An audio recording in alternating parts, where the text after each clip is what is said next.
రామాయణంలో కూడా సుందరకాండ రామాయణ మహామాల రత్నం వందే అనిలాత్మజం అంటారు.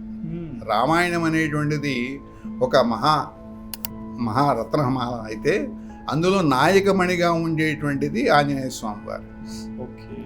మొత్తం హారంలో మనం డైమండ్స్ తోటి హారం చేయించుకున్నాం. అందులో అంటే ప్రధానమైనటువంటి మణిగా దాన్ని వేసుకుంటాం కదా. అలాగే రామాయణంలో ఉండేటువంటి అన్ని కాండాల్లో కల్లా కూడా ప్రధానమైనటువంటిది ఆంజనేయ స్వామి వారు. ఆయన సుందరుడు, సౌందర్య స్వరూపిణి అపర లక్ష్మీదేవి యొక్క అవతారం సీతామాత.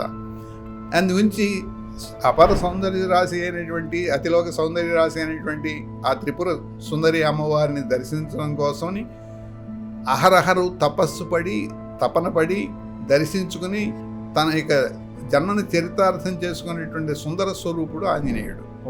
కాబట్టి ఇందరూ సుందరులు కాబట్టి ఆ సుందరకాండ చాలా విశిష్టమైనది అయ్యింది. కాబట్టి సుందరకాండలో ఉండేటువంటి ప్రతి అక్షరము కూడా మంత్రరూపమైనటువంటిది. ప్రతి అక్షరానికి ఒక శబ్దం ఉంటుంది. రామాయణంలోనే మొత్తంలో సుందరకాండలోనే కాదు, ఏకైకం అక్షరం ప్రోక్తం మహాపాతక నాశి.